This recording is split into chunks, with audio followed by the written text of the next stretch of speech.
കേന്ദ്ര സർക്കാർ എല്ലാവർക്കും പെൻഷൻ എന്നൊരു പദ്ധതിയുമായിട്ട് രംഗത്ത് വന്നിരിക്കുകയാണെന്ന് വാർത്തകൾ പുറത്തു വരുന്നു.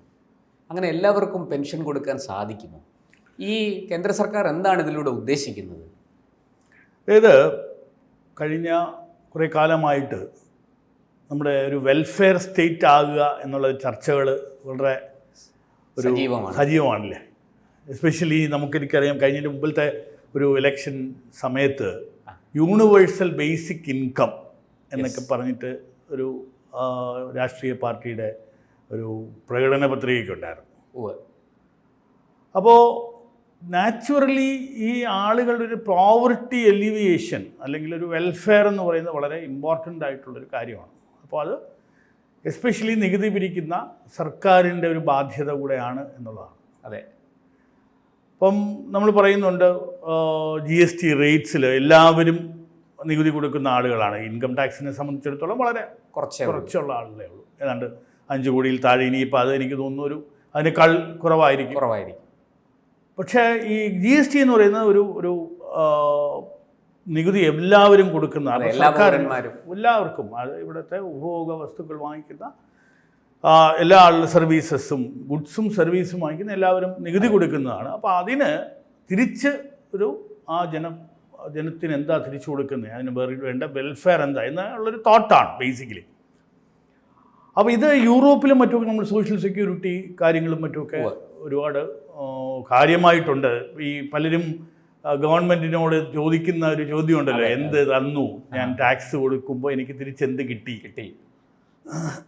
അപ്പോൾ ഈ തിരിച്ചെന്ത് കിട്ടി എന്നുള്ളതിന് നമ്മുടെ ഒരു ടാക്സ് GDP റേഷ്യോ വളരെ മോശമായിരുന്നുകൊണ്ടുമൊക്കെ, അല്ലെങ്കിൽ നമ്മൾക്ക് അങ്ങനെ ഒരു വലിയ തോതിലുള്ള ഒരു കുതിപ്പ് നമ്മുടെ GDPയിലോ അല്ലെങ്കിൽ ഈ റവന്യൂവിലോ സാമ്പത്തിക രംഗത്ത് ഉണ്ടായിട്ടില്ല. നമുക്ക് അങ്ങനെ ആലോചിക്കാൻ പോലും ഒരു സാധ്യമായിട്ടുള്ളൊരു കാര്യം ഉണ്ടായിരുന്നില്ല, ചിന്തിക്കാൻ പോലും പറ്റാത്ത. അതായത് 15 ലക്ഷം കോടി രൂപയുടെ ബഡ്ജറ്റ് ഉണ്ടാവുമ്പോൾ ഏതാണ്ട് 15 ലക്ഷം കോടിയുടെ തന്നെ സ്കാംസും ഉണ്ടായിരുന്നൊരു രാജ്യമായിരുന്നു ഒരു കാലത്ത്. അപ്പോൾ അതിൽ നിന്ന് മാറി ഇപ്പോൾ ഒരു 50 ലക്ഷം കോടി രൂപയുടെ ഒരു റവന്യൂ എക്സ്പെൻഡിച്ചർ നമ്മൾ ചെയ്യാൻ പ്രാപ്തമായി എന്ന് പറയുമ്പോൾ നാച്ചുറലി നമ്മളൊരു ഇവോൾവ് ആയി, ഒരു ഡെവലപ്ഡ് സ്റ്റേറ്റ് ആയി, അല്ലെങ്കിൽ അതിലെത്തിപ്പെടുന്നു എന്നുള്ള ഒരു അതിൻ്റെ അടുത്തെത്തി. അപ്പോൾ അങ്ങനെ വരുമ്പോൾ നാച്ചുറലി നമ്മൾ കുറേയെങ്കിലും ഒരു വെൽഫെയർ, ഒരു സോഷ്യൽ സെക്യൂരിറ്റിയുടെ കാര്യക്ഷേമം അത് നമ്മൾ നോക്കണം. അതിൻ്റെ ഒരു ഫസ്റ്റ് സ്റ്റെപ്പായിട്ടാണ് ഞാൻ ഇതിനെ കാണുന്നത്. പക്ഷേ എനിക്ക് തോന്നുന്നു അത് ഇതുവരെ അതിൻ്റെ ഒരു കോൺട്രിബ്യൂട്ടറി ആയിരിക്കും, വോളണ്ടറി ആയിട്ട് കോൺട്രിബ്യൂട്ട് ചെയ്യുന്ന ഒരു രീതിയിലായിരിക്കും. എല്ലാവർക്കും പെൻഷൻ എന്ന് പറഞ്ഞാൽ ഇപ്പോൾ നമ്മൾ ഇവിടെയൊക്കെ കാണുന്ന പോലെ വാർദ്ധക്യകാല പെൻഷനോ അങ്ങനെയല്ല. ഇതൊരു കോൺട്രിബ്യൂഷൻ നമ്മൾ കൊടുക്കുമ്പോൾ ഈ കോൺട്രിബ്യൂഷനിൽ നിന്നും നമുക്ക് ഒരു പ്രായം കഴിയുമ്പോൾ ഒരു പെൻഷനായിട്ട് തിരിച്ചു കിട്ടുന്ന ഒരു രീതിയാണ്, പങ്കാളിത്ത സ്വഭാവത്തോടു കൂടിയുള്ള പെൻഷനാണ്. അപ്പം അങ്ങനെ ഒരു രീതി അവലംബിക്കുമ്പോൾ ആളുകൾക്കൊരു സേവിങ് മെൻറ്റാലിറ്റി വരണം. അപ്പോൾ അതിൽ നിന്ന് നമുക്കൊരു ഇൻവെസ്റ്റ്മെൻറ്റ് സ്വരൂപിക്കാൻ പറ്റും. തീർച്ചയായും ഒരു ലോങ്ങർ ടേമിൽ ചെറിയ പണം കൊണ്ട് ഒരു ഇൻഷുറൻസ് പോലെ നമ്മളൊരു ഇത് ചെയ്തിട്ട് ഗവൺമെൻറ് നിയന്ത്രിക്കുന്ന രീതിയിലുള്ള ഒരു പെൻഷൻ എല്ലാവർക്കും കിട്ടും. ഇതാണ് ഞാൻ ഒരു നിശ്ചിത പ്രായം കഴിയുമ്പോൾ. അപ്പോൾ 60 വയസ്സിന് മുകളിൽ ഇപ്പോഴത്തെ ഒരു ഡെമോഗ്രാഫി നമ്മൾ നോക്കുകയാണെങ്കിൽ നമ്മൾ വളരെ യങ് എക്കോണമിയാണ്, യങ് ഡെമോഗ്രാഫിയാണെന്നൊക്കെ പറയുമെങ്കിലും നമ്മൾ 2036 ആകുമ്പം നമ്മുടെ 15% പോപ്പുലേഷൻ 60 വയസ്സിന് മുകളിലാകുമെന്നാണ് കണക്കുകൾ പറയുന്നത്. ഏതാണ്ട് 22.70 കോടി ജനങ്ങൾ ഈ പറയുന്ന 60-ന് മേളിലാകും, സീനിയർ സിറ്റിസൺസ് ആകും. ഇത് നമുക്കറിയാം, നമ്മുടെ ഈ യൂറോപ്പിലൊക്കെ പലപ്പോഴും ഒരു 70-75 വരെയൊക്കെ ഒരു വർക്കിംഗ് ഏജ് തന്നെ ആയിട്ടാണ് കൺസിഡർ ചെയ്യുന്നത്. ഈ പലരും വിദേശത്തു നിന്നൊക്കെ വരുന്ന ആളുകൾ 70 വയസ്സായാലും, കാരണം അവരുടെ ഒരു ഹെൽത്ത് കെയർ ഇൻഡെക്സ് ബെറ്ററാണ്, അവർക്ക് ജോലി ചെയ്യാനുള്ള പോപ്പുലേഷൻ കുറവാണ്, പുതിയ വർക്കിംഗ് ഹാൻഡ്സ് വരുന്നില്ല. ഇങ്ങനെയൊക്കെയുള്ള പല റീസൺസ് കൊണ്ട് യൂറോപ്പിൽ ഒരു വർക്കിംഗ് ഏജ് കുറച്ചുകൂടെ കൂടിയിട്ടുണ്ട്, 70s പോകുന്നു. എനിക്ക് തോന്നുന്നു ജർമ്മനിയിലൊക്കെ ഏതാണ്ട് റിട്ടയർമെൻറ്റ് ഏജ് 70 വരെ ആക്കുന്നു എന്നാണ് പറയുന്നത്. അപ്പോൾ അവരുടെ ഹെൽത്തും അതിനനുസരിച്ച് ഇമ്പ്രൂവ് ചെയ്തിട്ടുണ്ട്. അപ്പോൾ നമ്മളും ആ പാരാമീറ്റേഴ്സ് വരുമ്പം നമ്മുടെ വർക്കിംഗ് ഏജും ബെറ്റർ ആകും. പക്ഷെ ഇന്നത്തെ നിലയ്ക്ക് ഒരു 60 വയസ്സെന്ന് പറയുന്നത് നമ്മളൊരു സീനിയർ സിറ്റിസൺ എന്ന് കാണുന്ന പൊതുവെ ഒരു വിരമിക്കൽ പ്രായം 56-നും 60 വരെ ആകുമ്പോഴത്തേക്ക് ആളുകൾ വിരമിച്ചു തുടങ്ങും. അപ്പോൾ ഇത് കണ്ടുകൊണ്ടാണ് 36 അത് അങ്ങനെ ഇത്രയും ആളുകൾ 2036 ഏതാണ്ട് 22 കോടിയിൽ പരം ആളുകൾ ഈ 60 വയസ്സിന് മുകളിലായുള്ളത്. അപ്പോൾ അവർക്ക് പെൻഷൻ കിട്ടുന്ന ഒരു എംപ്ലോയ്മെൻ്റ് ഉള്ളവർ വളരെ കുറവായിരിക്കും. യെസ്. അപ്പോൾ ഒരു നിത്യവൃത്തിയും മറ്റുമൊക്കെ ഉള്ള കാര്യത്തിന് ഒരു ക്ഷേമം ഉണ്ടാകട്ടെ എന്നുള്ളത് ചെറിയൊരു പുഷ്. അപ്പോൾ ഇത് നമ്മുടെ എക്കോണമിയെ വളരെയധികം രീതിയിൽ ഒരു കൺസംഷനും മറ്റുമൊക്കെ ഒരു ബെനഫിറ്റ് ഉണ്ടാകും, ഒരു ഇൻകം ഡിസ്ട്രിബ്യൂഷൻ ഉണ്ടാകും. അപ്പോൾ ഇങ്ങനെയുള്ളൊരു രീതി വച്ചിട്ടാണ് ഗവൺമെൻറ് ഇങ്ങനെ ഒരു സ്കീം നടത്താൻ സാധ്യമാണോ എന്നിട്ട് ലേബർ മിനിസ്ട്രിയും മറ്റുമൊക്കെ അതിനെപ്പറ്റി ചർച്ച ചെയ്യുന്നു. അപ്പോൾ ഇതിന് മേജറായിട്ട് വരുന്ന ഒരു സ്വഭാവം എന്ന് പറയുന്നത് അൺഓർഗനൈസ്ഡ് സെക്ടറിലുള്ള ആളുകൾ, അത് ഗവൺമെൻറ്റിൽ നിന്നോ അല്ലെങ്കിൽ പല വർക്ക് ചെയ്യുന്ന കമ്പനിയിൽ നിന്നോ അല്ലെങ്കിൽ നമുക്ക് ഈവൻ പ്രോവിഡൻറ്റ് ഫണ്ട് പോലും ഒന്നും ഇല്ലാത്ത ആളുകൾക്ക് ഒരു സേവിങ്സ് ഉണ്ടാക്കുക.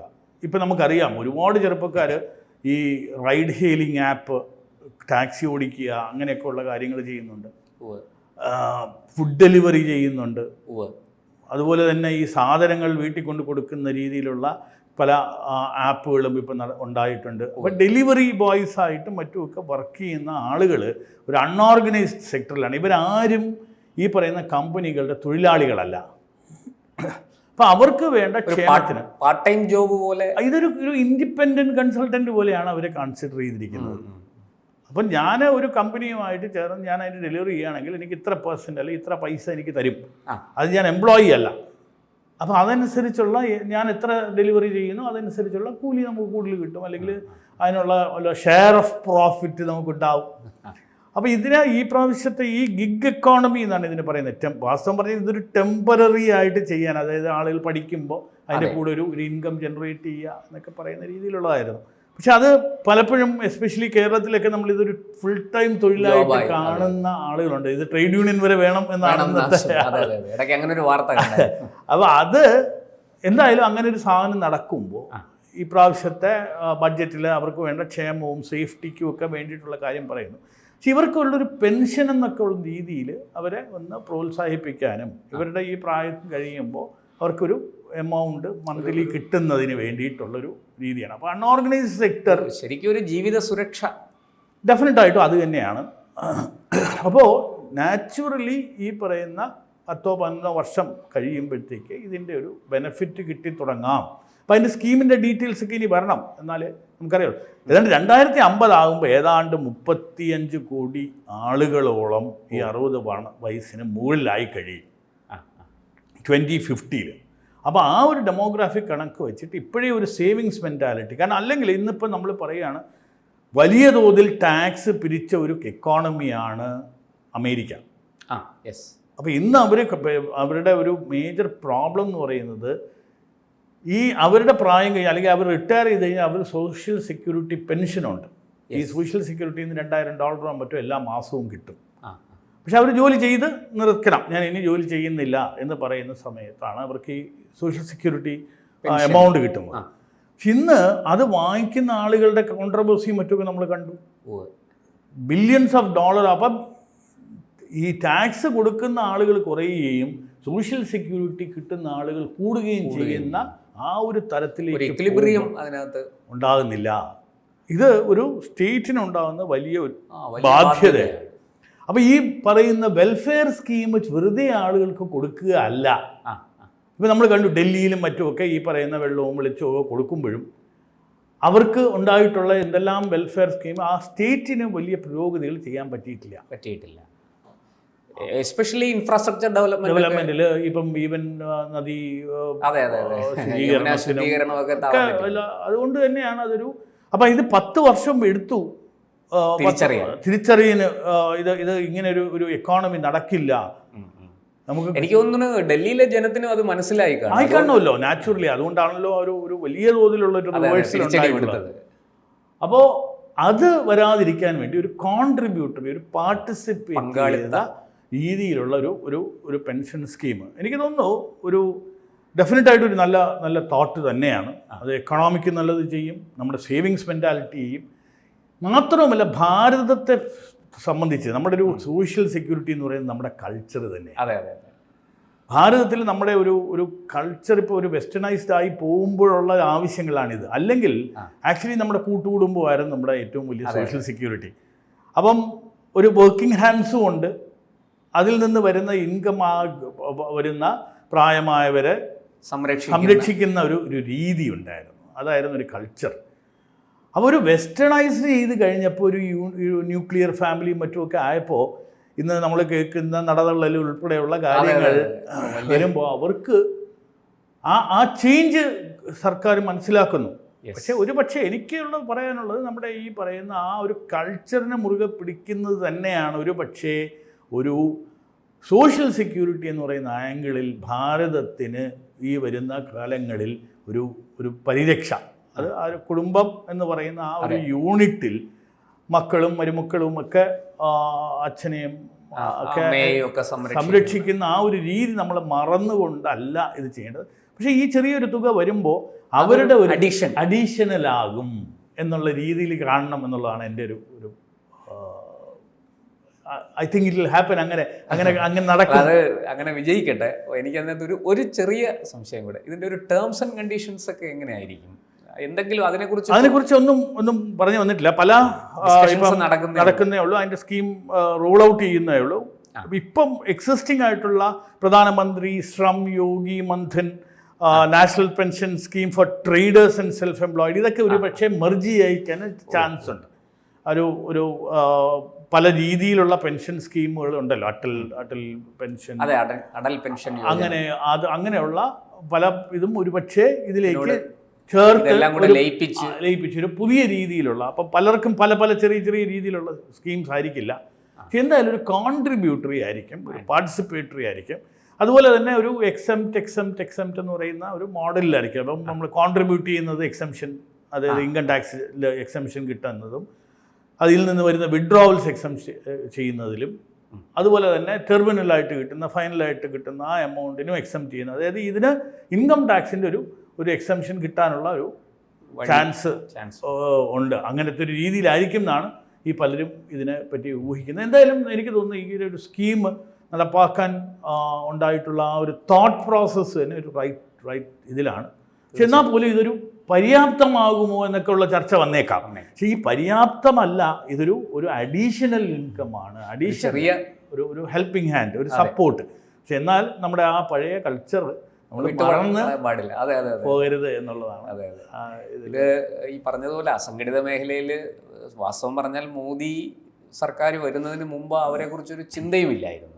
പക്ഷേ ഇപ്പോൾ ESI പോലെയുള്ള സംവിധാനങ്ങളൊക്കെ, ഇപ്പം അങ്ങ് നേരത്തെ പറഞ്ഞ ഡ്രൈവേഴ്സിൻ്റെയൊക്കെ കാര്യം, ടാക്സി ഓട്ടോ ഡ്രൈവേഴ്സിൻ്റെയൊക്കെ കാര്യത്തിൽ അത് വളരെ ഫലപ്രദമായിട്ട് മുന്നോട്ട് പോകുന്നുണ്ട്.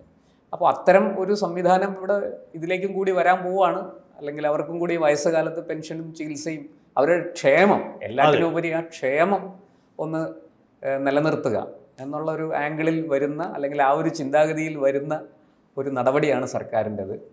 അത് നമുക്ക് കാത്തിരുന്ന് കാണാം എന്താണ് അതിൻ്റെ ബാക്കി ടേംസ് ആൻഡ് കണ്ടീഷൻസ് ഒക്കെ വരട്ടെ, എങ്ങനെയാണ് അത്, പിന്നെ എന്തൊക്കെ അതിന് നിയമപരമായ നൂലാമാലകളും മറ്റ് തടസ്സങ്ങളും ഒക്കെ ഉണ്ട്. അതൊക്കെ മറികടന്നുകൊണ്ട് സർക്കാർ അത് മുന്നോട്ട് പോകും എന്ന് തന്നെ നമുക്ക് കരുതാം. കൂടുതൽ വാർത്തകളും വിശേഷങ്ങളും നിങ്ങളിലേക്ക് എത്താൻ ABC മലയാളം സബ്സ്ക്രൈബ് ചെയ്യുക, ബെൽ ബട്ടണും അമർത്തുക.